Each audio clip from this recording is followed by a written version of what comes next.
There you go. And I think we can roll in. If there's any questions from the video, we can take them now, or if not, and we can roll into our introductions. And again, that video is hosted and found on navajosafewater.org.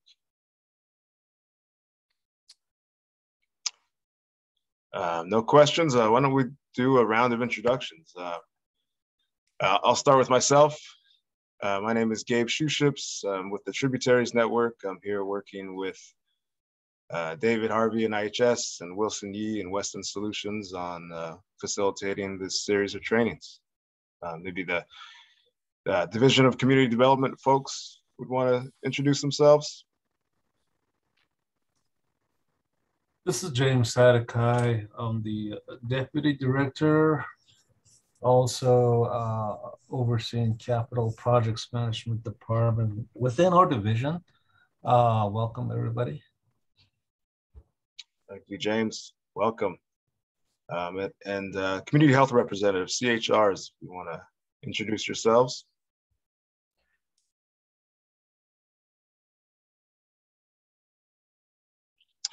IHS Indian Health Service headquarters in Navajo area. David Harvey, Hi. Clark Joe. Hello, everyone. This is my name is David Harvey. I work with the Indian Health Service in Rockville, Maryland. I've been supporting the Navajo area through the Navajo Safe Water Project for about going on 18 months, or over 18 months now. Glad to be here.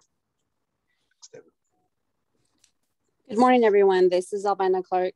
I'm the district sanitarian here at Gallup Indian Medical Center, Office of Environmental Health. I've been a district sanitarian here for 3 years. Prior to that, I was at Sehoto Medical Center as a service unit sanitarian, and I'm working with David Harvey and the group on this project. Thank you. Thank you, Albina. Jason. Hi, this is Jason Jansen. I'm acting as a point of contact at the area office for this project, and glad to be working with everyone here. Thank you, Jason. And we have folks from Johns Hopkins University. If you want to introduce yourselves. Hi, all. My name is Reese Cuddy. I work for the Johns Hopkins Center for American Indian Health, and I support our program team carry out our HALD Safe Water Assessment Program activities. I'd like to send it over to Ashley Lee and Samantha Yesleth to introduce themselves as well. Thank you. Thank you. Hi, good morning, everyone. My name is Samantha Yesleth. I work here in Fort Defiance with the Johns Hopkins Center for American Indian Health.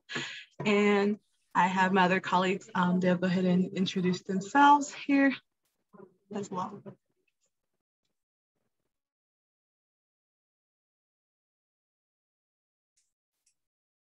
Thank you, Samantha.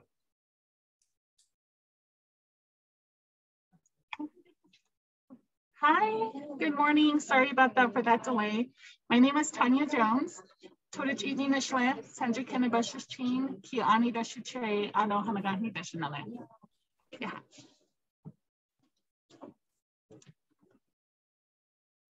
Thank you, Tanya. And with that, we have folks from Western Solutions, Joanna Austin Manygoats and Wilson Yee. Do you want to introduce yourselves? Good morning, everyone. My name is Wilson Yee. I'm a project manager here at Western Solutions in Portland, Oregon, and been supporting DCD and IHS's effort for the past 18 months as well. I'm honored to be here. Thank you, Wilson. And then since we have a smaller group, anybody who didn't get a chance to introduce yourself, if you wanted to turn on your video and introduce yourself. Oh, sorry.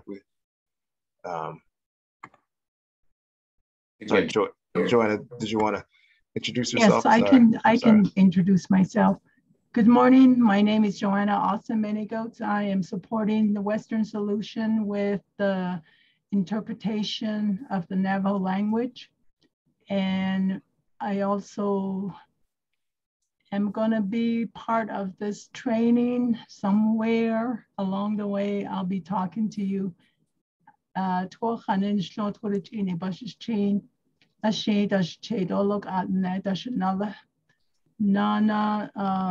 George Tego Eya Nikish Unshlo. Thank you. Thank you, Joanna. At this point, with a smaller group, if anybody else wanted to jump in and introduce themselves, go right ahead.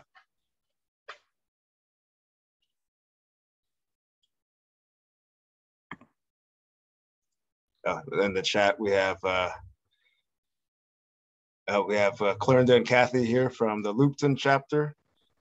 Welcome. Other chapter reps. Oh. Hi, good morning. Not a chapter rep here, but I just wanted to say that I'm also on and representing Johns Hopkins Center for American Indian Health. My name is Ashley Lee. And it's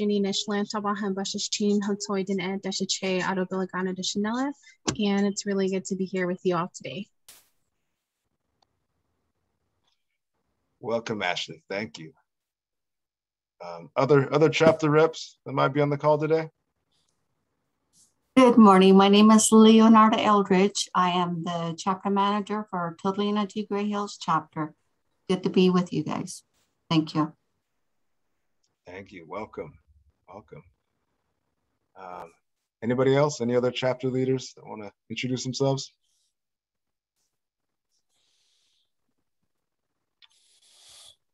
Or non-chapter leaders, if you want to introduce themselves too. I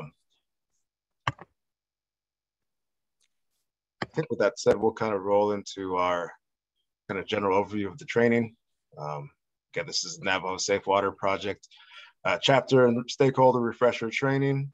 Today is November 16th, 2021.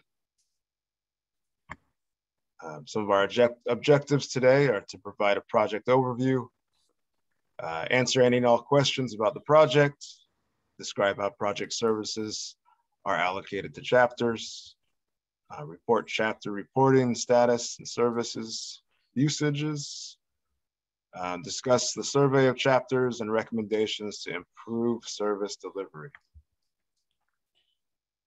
Going through our agenda really quick, we went through the training video review.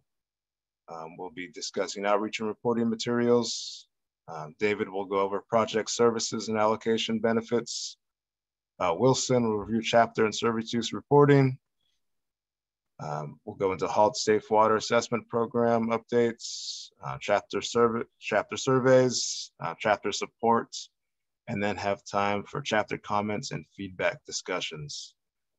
And anyone needing a record of attendance should email navajosafewater@nndcd.org.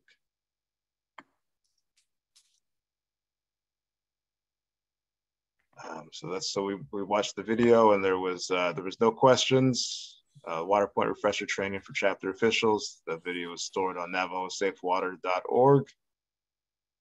We will kind of roll into project services and allocation benefits. All right, thanks, Gabe. So again, this is David Harvey with the Indian Health Service, and I see there's some more people joining us. Welcome. If you have any questions along the way, please feel free to interrupt any of the speakers to ask them. Since we have such a small group today, any questions that come up as I'm presenting or any of those speakers, I'd feel free to do that. And if you feel more comfortable speaking in Navajo, that's why we have Joanna Minigoats here, also Alvina as well. Both are fluent Navajo speakers and would be able to assist with answering questions. And if they can't answer them, we can get that translated and we help to get that clarified. So I'm going to go fairly quickly through this. We want to provide a little bit of overview of what how the project came to be. Back in May 2020, when which seems like a far time ago in COVID history, there was an increasing COVID cases on the Navajo. There was a recognition of the lack of piped water access, and the president and vice president asked for support from the Indian Health Service and the CDC to try to figure out kind of some steps to help to mitigate some of this through water, providing increases to water. So we did a field survey of 110 chapters at that time and determined the operating status of those water points. And from that, we determined that there was a need for just under 60 new water points that could improve access, and there were about 50 or so water points that were already available that where services could be provided through there, and so those about 106 of those chapters decided to participate with us in the program, and we had 4 that decided not to. In the slide there, you can see some of the differences between the transitional water points with the yellow bollards and signage versus the what we were calling the existing permanent watering points, which are of different varieties, where card readers or overhead fill devices like on the right. So you move on to the next slide. How did we come up with the numbers to establish the quantities of services that are going to be provided? So the basis for the numbers were the number of homes in the Indian Health Service database that the Indian Health Service had a good indication that lacked access to piped water. We then assumed a density of 4 people per home, occupancy density, the number of people living in the home, of 4 people per home, with discussions with the Navajo Housing Authority. And we then kind of calculated a volume of drinking water that would be based on World Health Organization levels of 7 gallons per person per day. And that would be needed for both cooking, cleaning, and drinking, and other sanitation purposes. And we estimated that over 2 years. We had a set amount of funds that we could appropriate to this. We had to kind of like make it time limited. These funds were from the CARES Act. These are not reoccurring funds from the Indian Health Service. And so we established that as the duration for the intervention. And we assumed that people would return to the water points on a weekly basis to gather their water, and at the same time bring these 5-gallon containers to collect a smaller quantity of water for use for cooking and cleaning, which we wanted to ensure it had a sufficient disinfection, the chlorine, to protect against illness. So we'll go on to the next slide.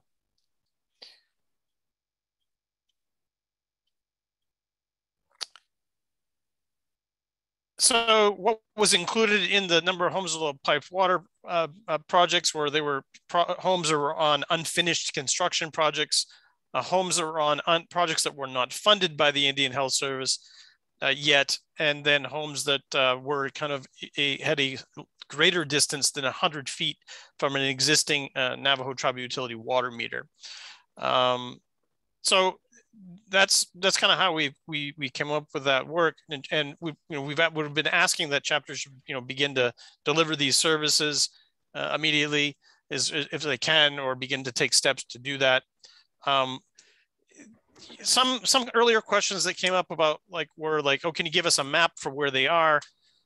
We do have maps and we can share them with you, but the quality of the data depends upon really a collaboration between the chapter and the IHS to kind of understand that. So a definitive map really doesn't exist. We have what our estimate was. And so hence, outreach efforts by the chapters to kind of help to assess where residents live without piped water would be beneficial to the Indian Health Service as this project is unrolled, and as we help the tribe to support access to piped water more permanently. All right, you can move forward now. This was the map that we took back in March of 2020 with the estimates based on the number of homes without piped water. There are dots on the map, and they show different color gradations for the numbers of homes with piped water. You'll see this. You'll see a similar map without the dots on it on the NavajoSafeWater.org. That map shows the locations of the water points, as well as has some data that indicates the hours of operation of those points, and whether or not services are being provided there, whether or not there are still containers available, and whether or not there are still access to the subsidized or free water. You can scroll up.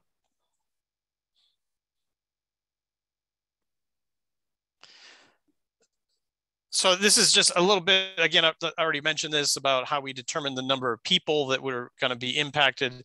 In the video, you heard a statement about like 37,000 people, 20%. That's based upon this 3.84 people per home. And that's how we came up with the number of water containers and volumes and disinfection tablets. Okay, can scroll.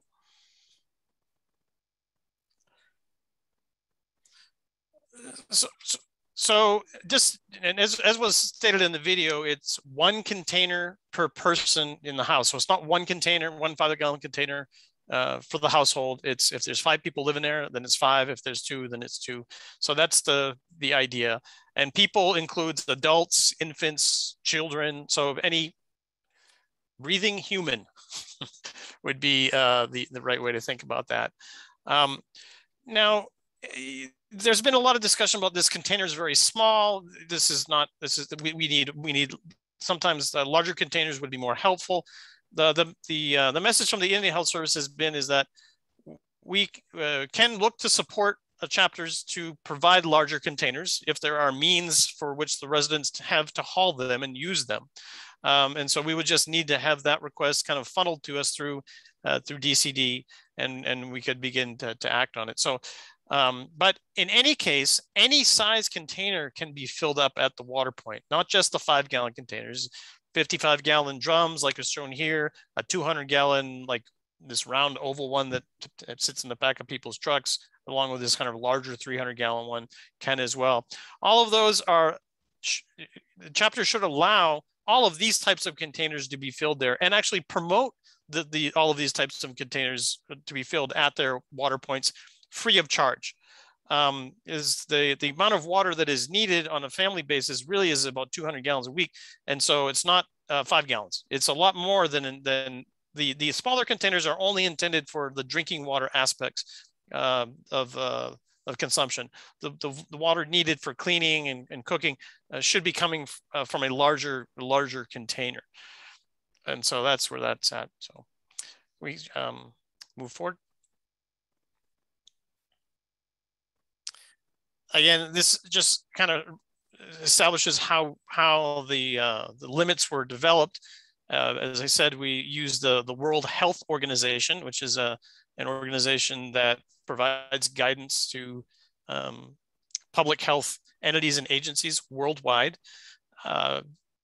We took that estimate of the amount of water per person per day and multiplied it times 2. And said that would be the amount that is going to be subsidized through this project for a duration of 2 years. So right there, I said it's about 200 gallons for a family of 4. So in theory, what should be occurring is that a family of 4 would come with a 200-gallon container, fill that up, plus 4 of their 5-gallon containers for 120 gallons and head back, and that would be repeated on a weekly basis if the amount of water being used were to meet these levels. We can move forward. So the water disinfection tablets are a kind of an important aspect of this. They basically kill the disease-causing agents in the hauled water that could exist as a result of the water container cleanliness, or as a result of handling of water after the water points. The water that is being taken from a public water system regulated by the Navajo EPA and if there is no or there are no violations there that have been that the Navajo EPA have issued, it's safe to drink for the public. It should be safe to drink at the water point. So these tablets are not being provided because the water coming out of the system are unsafe to drink. So that's what that is. And so we've got my bandwidth just shot the monkeys. I don't know, Gabe, the thing just went a little bit blurry on me. Is that because, are people seeing that clear? Oh, there it goes. It's back. Okay. So we did do some assessments of the amount of chlorine that are existing in the public water supply systems back about now a year ago, and recommended based on those measurements that tablets be provided or not be provided, and then tablets were supplied. Since then, John Hopkins has kind of stepped into this role to kind of help the chapters on understanding how to monitor the free chlorine levels out of the water point, and then what to do with that information in relationship to providing tablets or not. And Ashley Lee will speak a little bit about that a little later on today. So let's roll forward.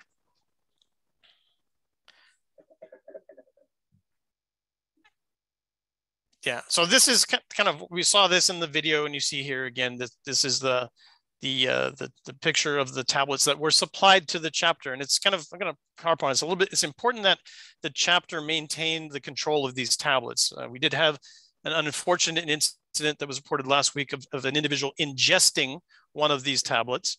And that's, you know, bad for everyone.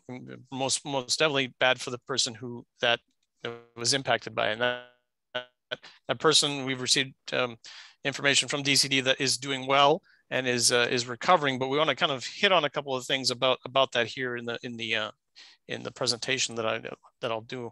But primarily, kind of why are we moving towards these tablets? So we looked at the rates of gastrointestinal illness, so kind of upset stomach or diarrhea, kind of maybe the symptoms, and what those hospitalization rates were, and they were 40% higher than other when compared to all other IHS areas, and the rates of outpatient were 50% higher.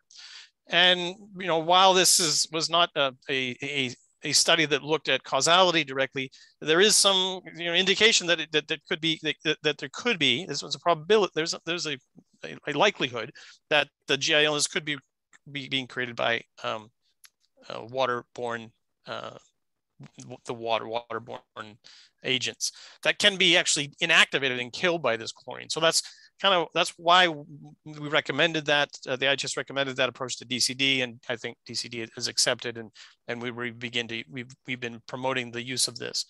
All right, just roll forward.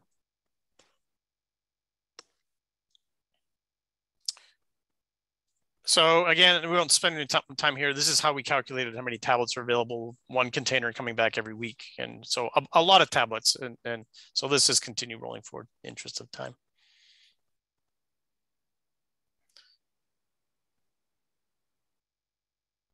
So again, so safety. So the utility, as I mentioned before, the utility is monitoring and adjusting the chlorine levels in the public water system to maintain compliance with the Safe Drinking Water Act. They're doing that. These tablets have been reviewed and approved for sale in the United States by the EPA.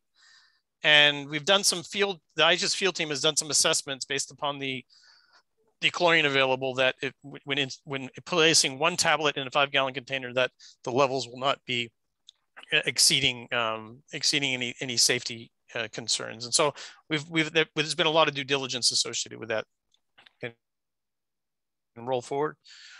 We also provided some training to the chapters, which is on here, about how to to distribute the tablets. And I want to just focus in a little bit more on this, because we have seen some reports of chapters distributing the whole thing right to the public. And these are 100 tablets, and so that's 100 tablets times 500 gallons worth of water, which I guess if they had a large container, they could dump them all in, but that's not what the instructions. The instructions are 1 tablet in 1 5-gallon container.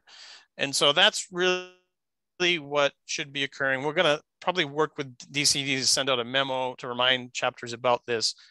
But chapters, again, should not be distributing the entire tub of tablets or the tablets loosely. Like they shouldn't be kind of like popping it open like this and saying, how many do you need? Like that, just like, no, this is not the right way to do it. So we're hoping that word gets out there so that we don't have loose tablets in the field, because the tablet, while it does smells like bleach, right? So it's not something that would be amenable to eating, but it does have an appearance like other types of medicine. So there is the visually it could be mistaken for that. And there are no markings on the tablet either. So just we wanted to emphasize that here, and I think we'll be following up. The IHS will be recommending to DC some follow-up email or memo communication on that. All right, can we roll forward?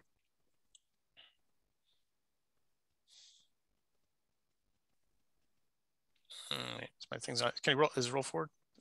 Yeah. Oh, there it is. Water disinfection tablets. Yeah. Okay. So again, there are some complaints associated with it because it does smell. It does smell. It produces an odor in the water, and maybe the public may not be used to that smell and some of that taste. We do have some frequently asked questions about that included in the information on the NavajoSafeWater.org website that chapters can access for resources on that. We also, there's some recommendations on how to dissipate that, leaving it out in an uncovered container, in a covered container, or lightly covered, to let the chlorine go out of the water is one way. But also, Johns Hopkins is providing support around this to try to kind of improve the understanding of chlorine and its impacts on disease, and we'll talk a little bit again about that in a second here. So I'll roll forward.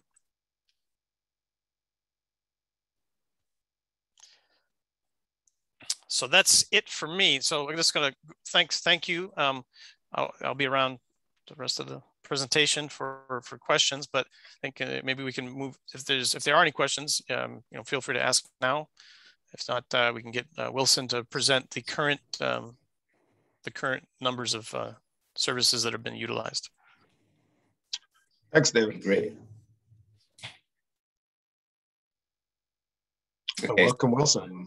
Morning, everyone. Sorry about that, Gabe. If there are any questions on the prior presentation, just feel free to ask them. I'm going to move forward on an update on chapter service use reporting. So this is reporting out chapter use of containers and a distribution of tablets and water use through Q3.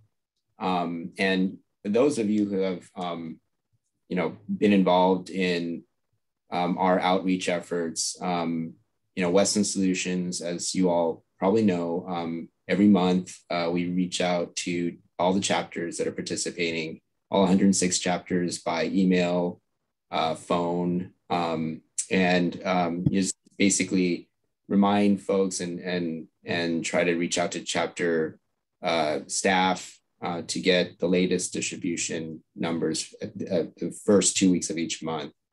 And so you probably will have, be familiar with, our staff. Right now it's Cheyenne that's reaching out.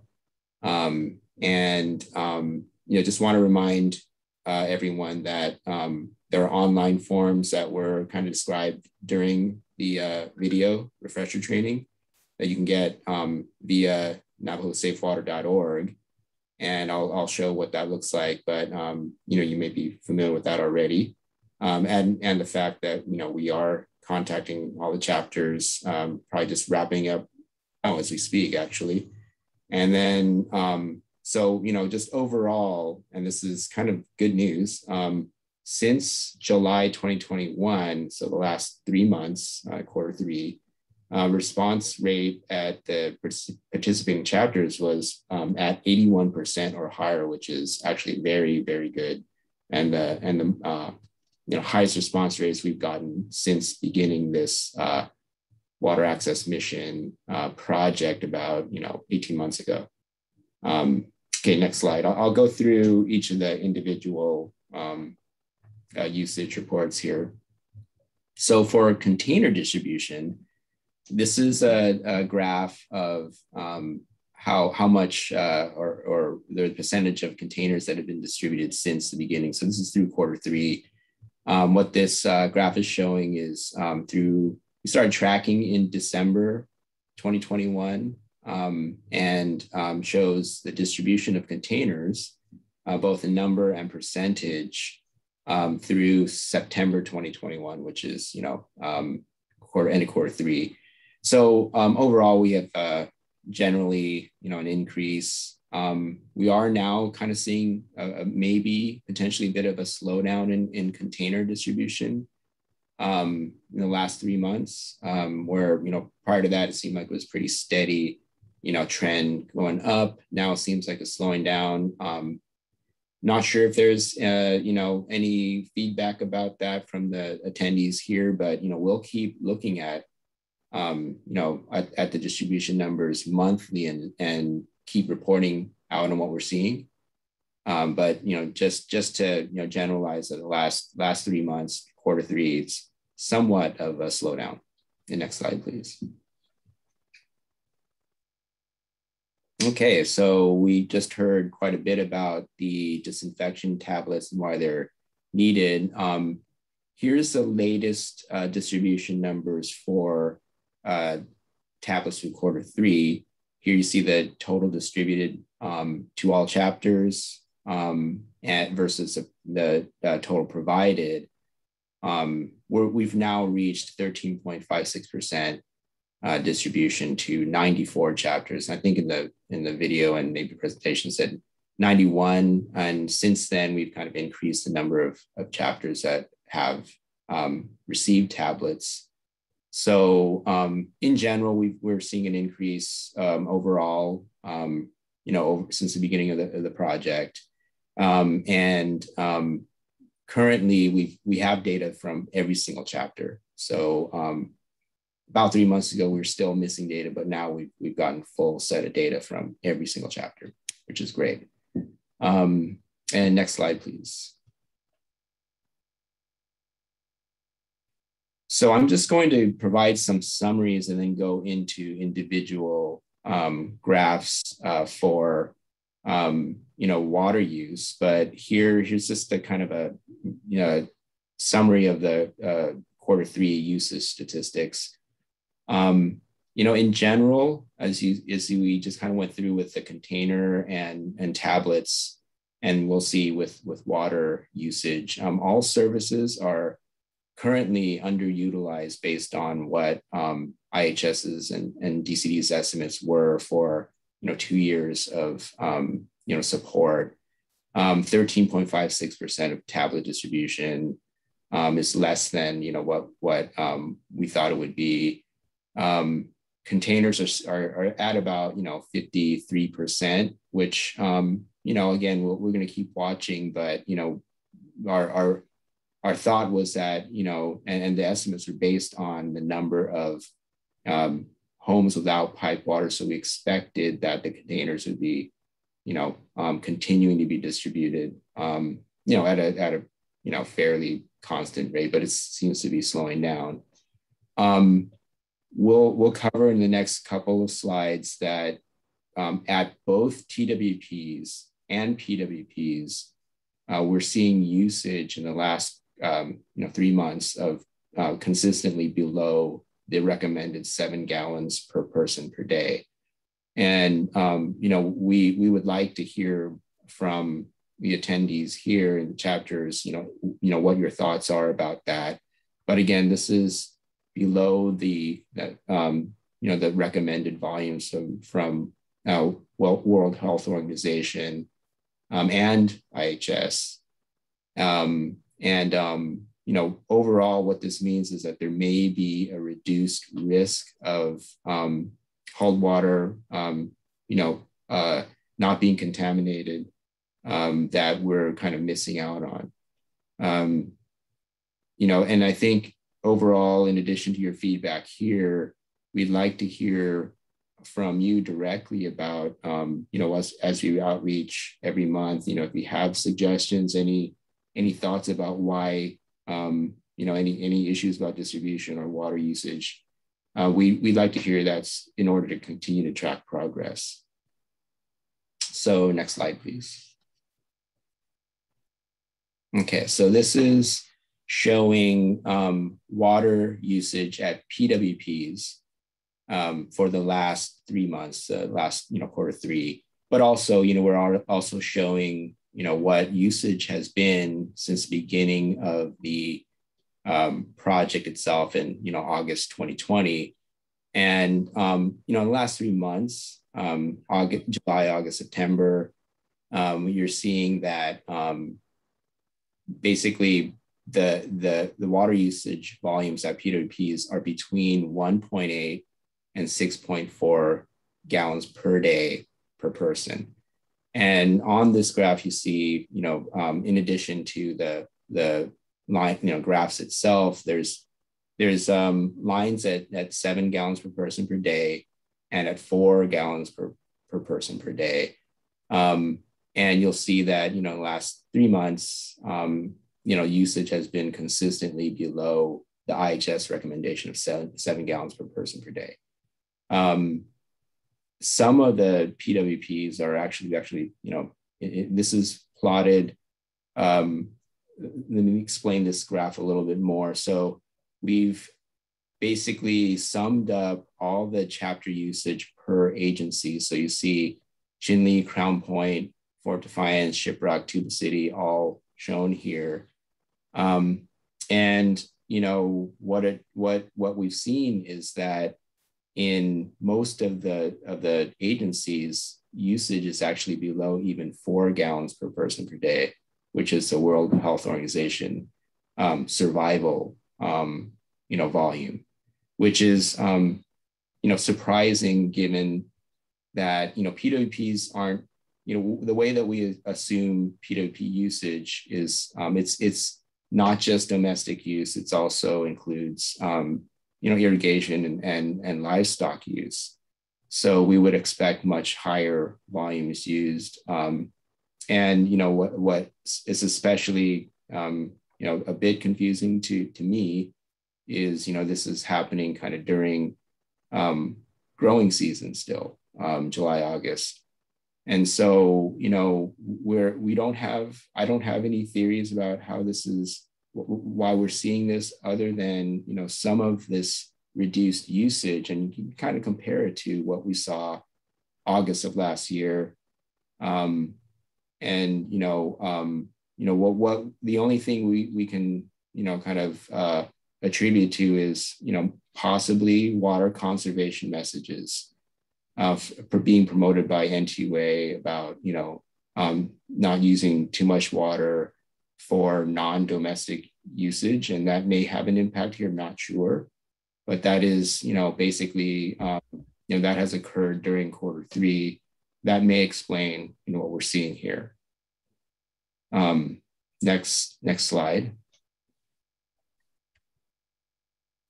Okay, so this is showing same kind of approach of adding up all the usage at individual chapters and then showing it per agency, but this time for TWPs.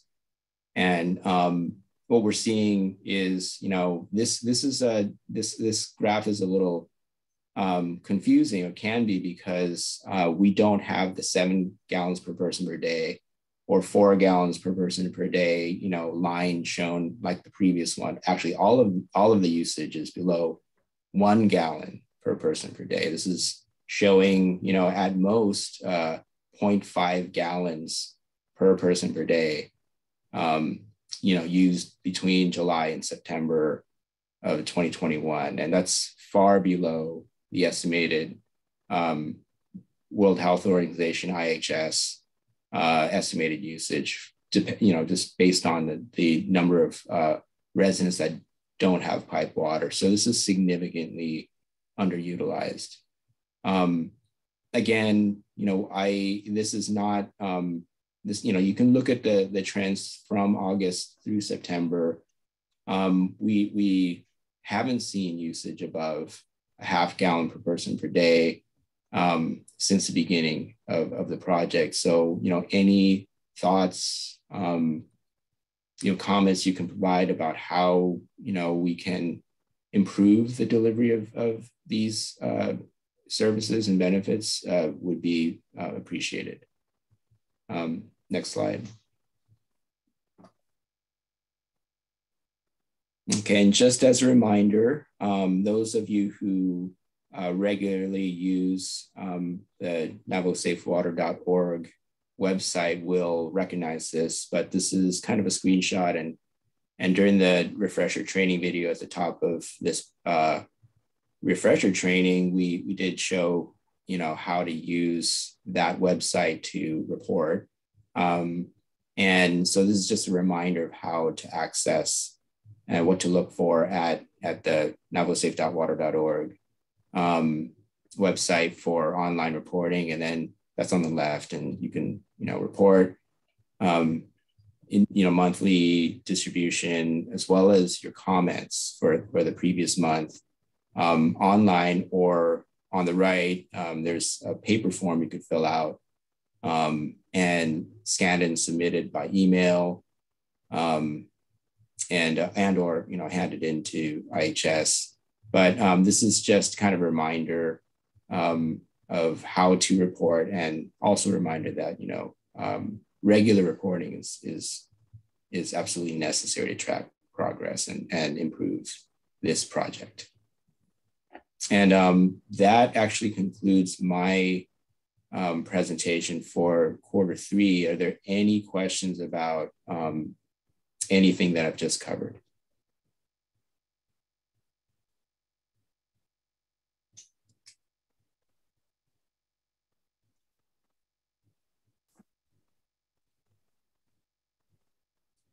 If not now, you can also type questions into the chat box, and I'd be happy to respond to them.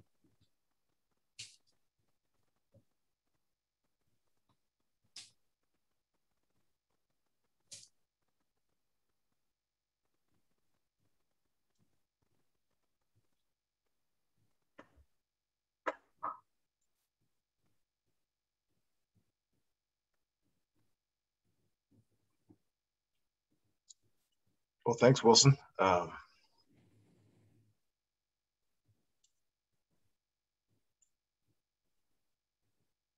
Any questions can, as Wilson said, can go into the chat, or you can come on screen and ask while everybody's here. So I think Ashley is going to go next if you wanted to pull up her piece there. Yep. Great. Welcome, Ashley. Hi, good morning, everyone. My name is Samantha. There's three of us that will be presenting today. So I just wanted to go ahead and introduce myself again. My name is Samantha Yesleth, and we're going to be talking about the Hauled Safe Water Assessment Program, also known as HSWAP. So I'll go and pass it on to my other colleagues. Okay. Yeah, so like Sam said, I am Tanya, and I am one of the team members of the HSWAP program. And I'm going to go ahead and pass it on to Ash so she can do the first part of the presentation. Hi, good morning, everyone. My name is Ashley. Tsinajini Nishlan, Choban Bushes Chain, Hotoi Dene Deshache, out of Delegana Deshanele. As you can see on this slide, we are here to talk to you all about the Hauled Safe Water Assessment Program. We refer to this program as HSWAP for short. And the three of us are the core team here at the Fort Defiance site. So HSWAP is a program that Johns Hopkins Center for American Indian Health and Johns Hopkins Water Institute are offering to Navajo Nation chapters to support, are in support of the safe water collection and storage programs. So how are we offering that support?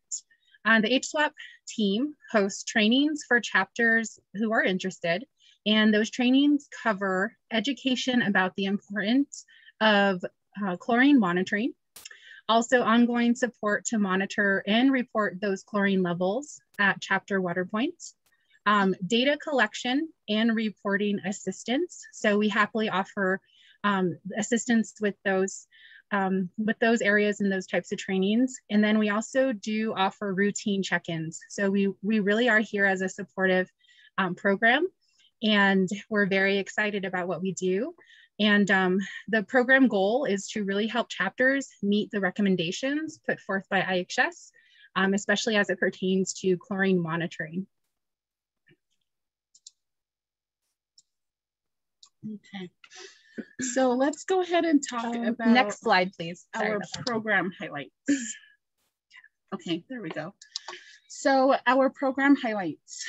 Our participating chapters receive education on chlorine disinfection tablets, along with hands-on chlorine testing trainings with the easy-to-use chlorine testing strips.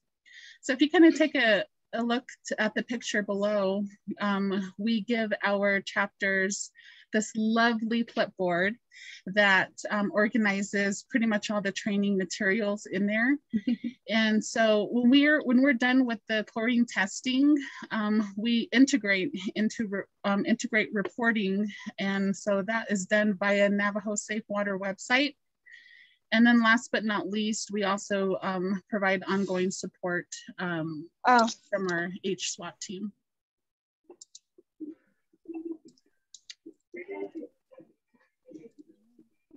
Hi, everyone. So I will go ahead and talk about the pilot program that we are currently doing. So currently there are 5 chapters that are participating in the pilot program. And those 5 chapters have completed their training and in-person training, sorry. And they have all went very well. We are learning so much whenever we are able to interact with the chapter staff and officials, and we've enjoyed that experience. With this pilot, we are in pursuit of learning and improving how we can best offer support. With that said, we are very excited to offer this program to more interested chapters in the future. We are expanding our program's reach and will soon be offering this supportive program to all chapters currently participating in the Safe Water Collection and Storage Program. If you're interested in participating, please reach out to us. We'll also put our contact information in the chat. So thank you all for your time and attention. Yeah, and just a shout out to any of our pilot chapters out there. Thank you for being on today's training. Thank you.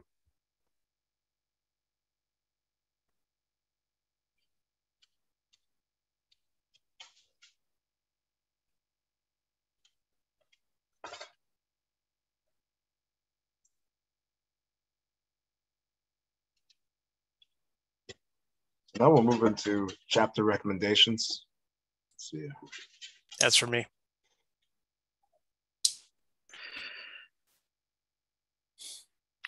All right, so as Wilson reported, that we've seen an underutilization of many of the resources that are being supported through the project. And the Navajo area Office of Environmental Health and Engineering did a survey of chapters that had been shown to have low water usage, to kind of try to get a handle on what those issues were around that. So back in June of 2021, we looked at the water usage data from about 24 chapters and showed that,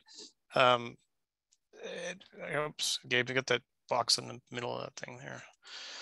So yeah, we had data, we collected data from them through a telephone and email survey. And we attempted to speak with the signatory of the beneficial use agreement. You heard about this beneficial use agreement during the video, and that's the kind of the agreement that the chapter has signed with the Indian Health Service to support the to carry out the project. And we had a response rate there of 83%. So 20 of 24 chapters responded. The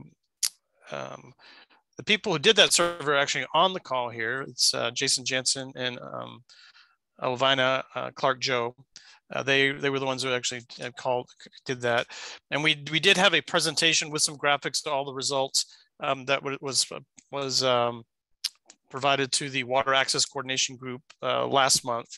And if there's interest in seeing the full presentation on that, you can email nndcd@navajosafewater.org and request a copy of that. We can provide that, that PowerPoint presentation to you.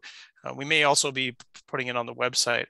But from that, the Indian Health Service is going to be sending a memo to DCD with some recommendations. If we scroll forward, I've summarized the recommendations here in this next slide, and we'll have a little bit of a chance after this to talk about these recommendations, how the chapters feel about them and how they think that, how implementable they are. But the issues are on the left-hand column, and then the recommendation is on the right. So the issue that was kind of identified as a result of the survey was that chapter ownership of the Safe Water Access Project was lacking.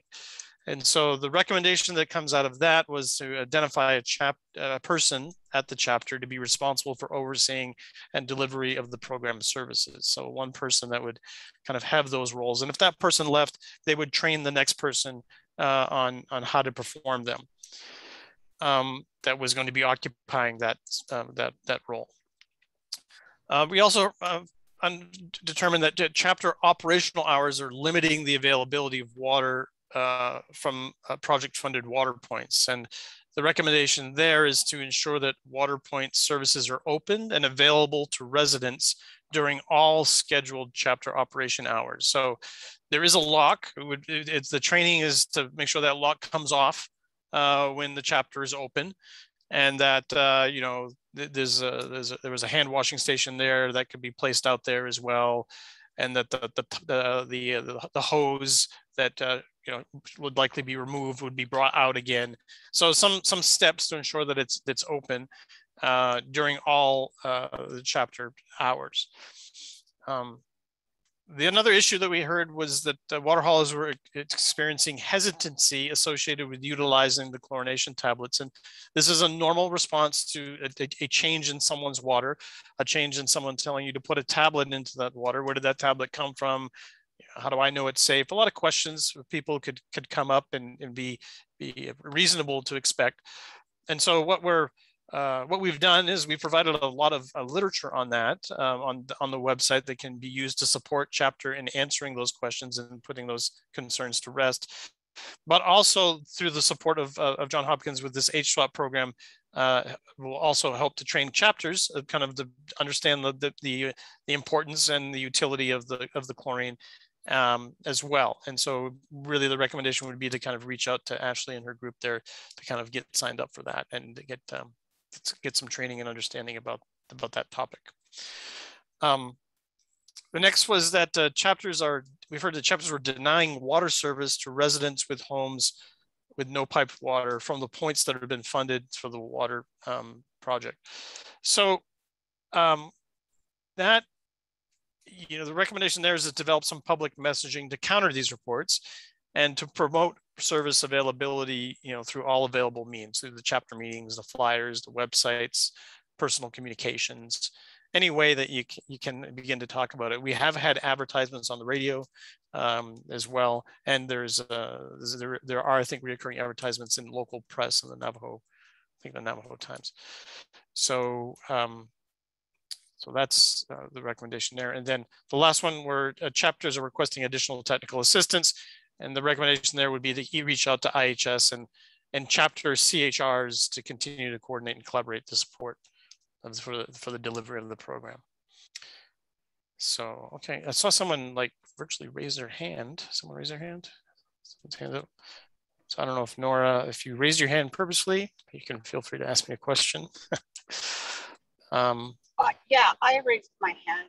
Hi. I'm glad that you recognize that I raised my hand. Sometimes I just like raising my hand for a long time. But anyhow, is it my understanding that, you know, that these water are supposed to be unlocked on a daily basis? Did I just hear that? Because I kind of like yeah, they should be unlocked on a daily basis. Yes. So okay.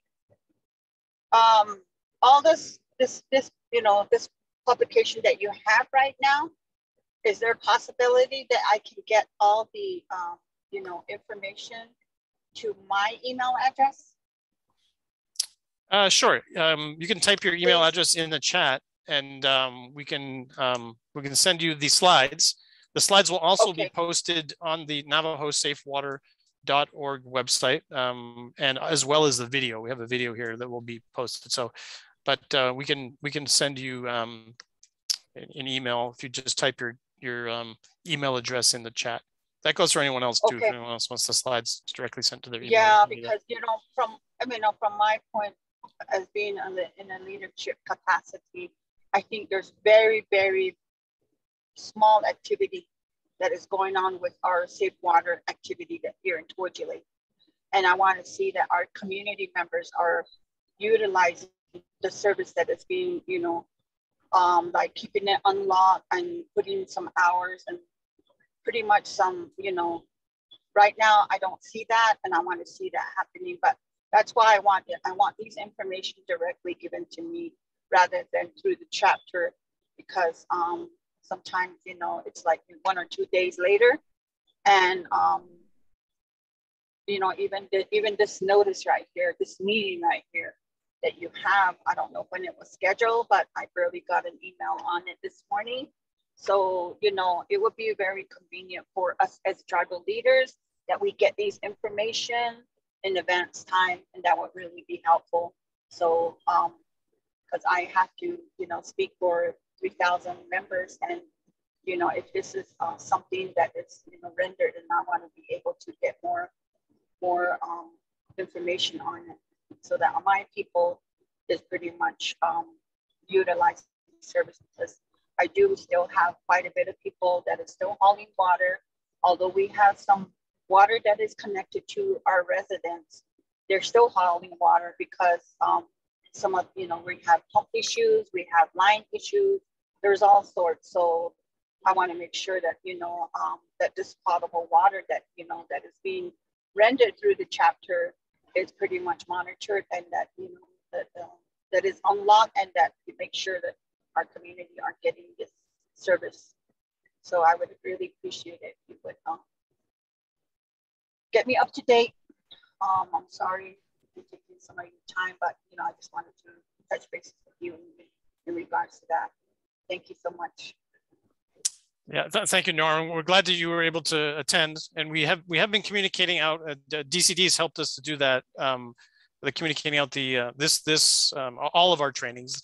We will have 3 more of these trainings next year, so there will be more opportunities for training and outreach on this. So we'll strive to make sure that the messages gets broadcast as thoroughly as completely to everyone. But if you type your name in the chat there, we can, or email address in chat, we can get that to you. Okay. So okay, will do. Thank you so much. Yep. All right, so that's all I had here, and I think that's I think maybe just now in general the recommendations, right, Gabe? Just go over kind of like what people think about those. Yeah, we had some time, about 11 minutes for more of an open discussion. Our Navajo language is not. Wilson was going to maybe share. Oh, Wilson's sharing. Yeah. Yeah, Wilson is doing that. Okay. I'm doing it. Okay. Can you see my screen? Yes. Great. So I will advance the slides here. Nora, please put your email address in there, and I'll make sure we add you to an email list for the next trainings. And with that, I'll mute.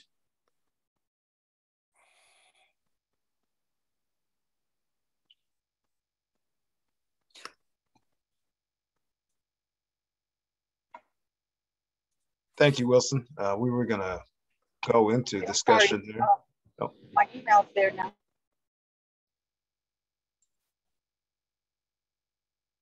Thank you. Thank you, Nora.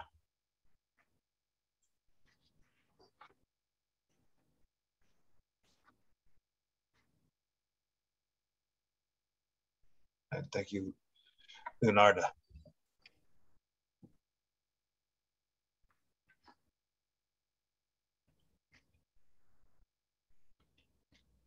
So now we were going to discuss kind of an open discussion around current questions and have opportunity to express these in the Navajo language. And in the chat, other emails coming in. Thank you. Yeah, so I don't know if Joanna, you had some. Maybe you could read the recommendations in Navajo. You could state them in Navajo, and then if there were some questions that you had, I think, suggested, and maybe Elvina, you could have just a conversation about that, since Elvina was the one that performed some of the survey that it came from, that may enlighten some of the listeners here today. Sure, I'll be happy to do that. Dishe ya chapter de nas kaigi edit chapter sa dan ya did topen an nisbisnt ije ajut oya do behozano do nan nisla height ada igisi na khane liago ben na yat opportunity needle. But yeah, that was the issue that was read by David.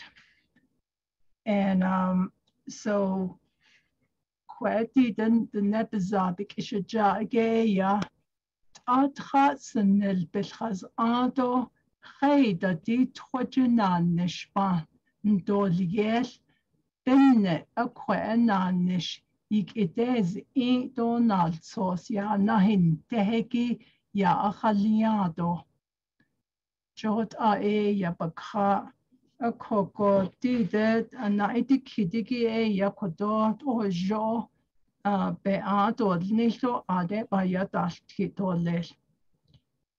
do you think assigning a local individual would help the chapter operate the water collection project run smoother? Does the chapter have funds available to hire an individual for this position? Or is CARE-X fund an option for you? Eshi ade nihi gesi nikilnaz ago di tratsen nikilnaz ago ade ebet ahada dohzi ado anhi hait ego shi atidinult ito lehigi kwe bayalt kito leh ade nich ate.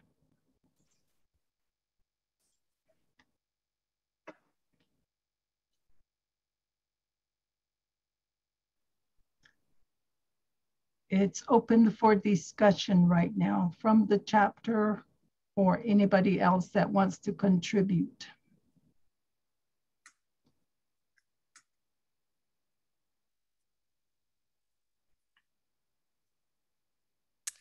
Yeah, Elvina, I don't know, maybe you could respond to kind of why you think the chapter would run smoother. I'll go, Shane. Yeah, it's been or on the there.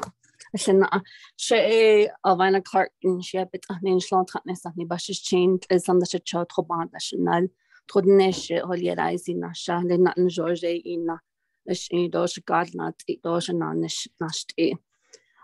Dina the Kidigi a in Yah Ilana, Hesheba Niliado, Hesheba Be Boholi, Heshe I Digin and Nishigi Biltaz, Anigi Tobeltaz, Ani Ani Ito.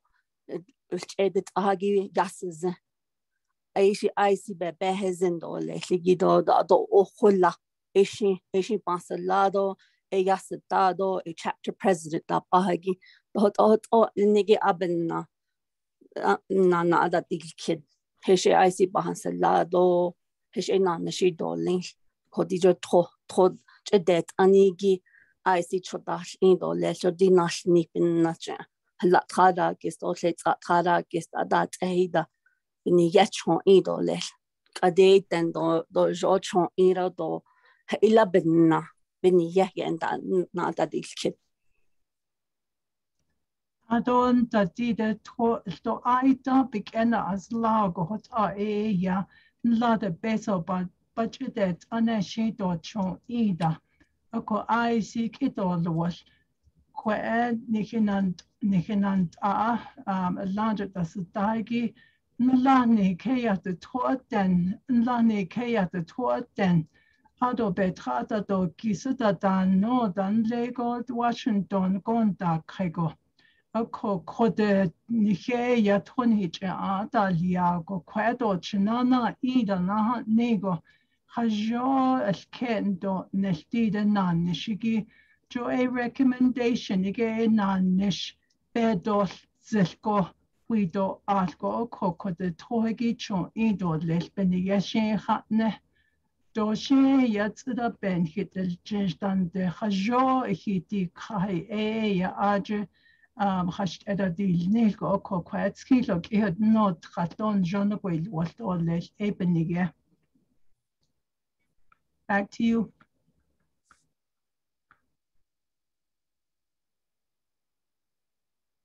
عشان كده قلتي.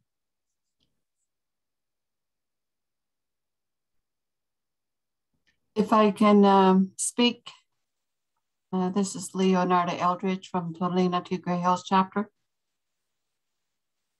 Please, go ahead. Please do, yeah. I recently became a chapter manager June 1st of this year. And I've seen water collection. A few people come in and they usually bring other containers. I've seen maybe a couple of people, actually the same persons, bring in 5-gallon the blue containers. So altogether, my count is probably maybe 12 different times that these 3 and 4 individuals loaded water, the same people. So it's not consistent. It's not on a daily basis. And somewhere before my time, we ran out of water, those tablets. So I was unable to distribute those water tablets. It just unlocked the gate and they stood there and I watched them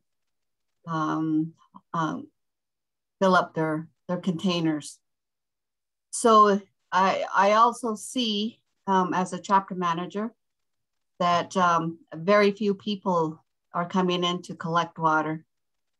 And I think some of these people may not have the transportation to collect water.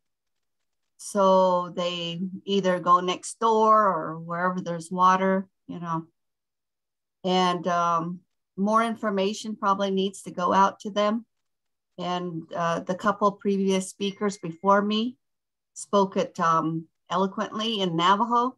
And things like that, perhaps someone that can eloquently speak and Navajo distribute this information during a regular chapter meeting. And once more, it's probably done before. Like I said, I'm new to this position. And also the contact person should be the chapter manager. I'm the only one here, so I'm answering phones and doors and knocks at the doors. And there's one other AA person, but she is out today. So we are limited in staff, in other words. So most of the time, the chapter manager is here. And that would be, she would be he or she would be the contact person. And I submitted my email because sometimes I'm not included. And when important things like this come through, I would like to be notified. So that's all I have. Thank you.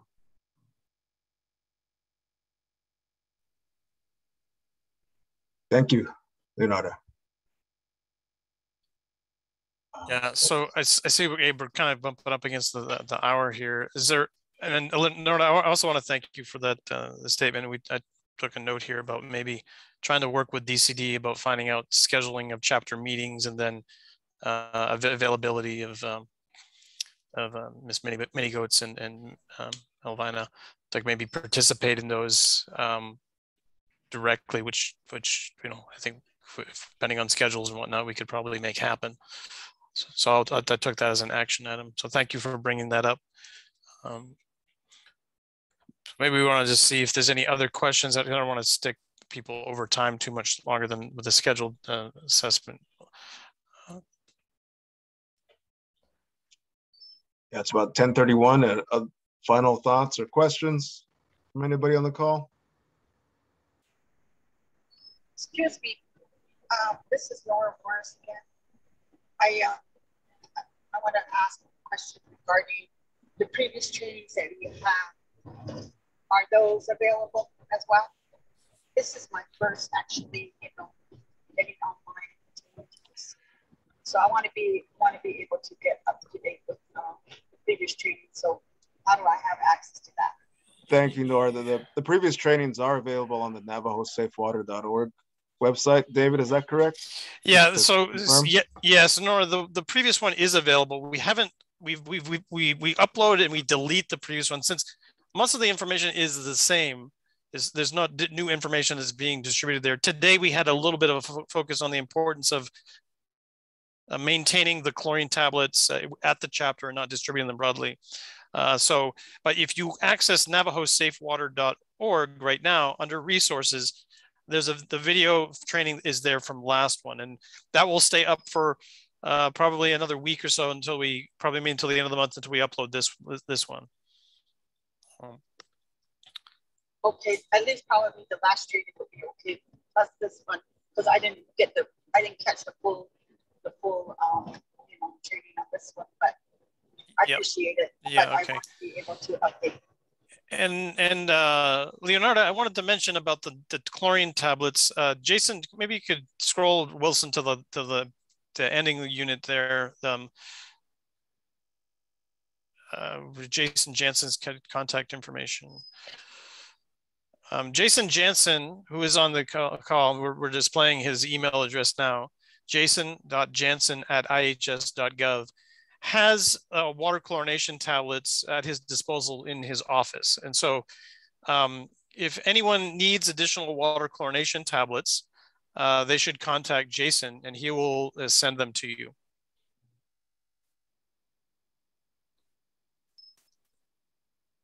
So that's right here, jason.jansen@ihs.gov. Thank you. Yep. I did also want to remind everyone, Nora, if you have specific questions, even after accessing the former training and you have additional questions, you could always send an email to NavajoSafeWater@nndcd.org. And you can, there are links on the story map that you can use to ask questions. Okay, I appreciate that, sir. Thank you so much. Yes, thank you, Wilson, and thank you, Nora. And Ashley Lee popped in the chat a reminder that anybody interested in participating in the Hauled Safe Water Assessment Program, please call the local Johns Hopkins office at 928-729-1216 or email at alee237@jhu.edu. Thank you, Ashley.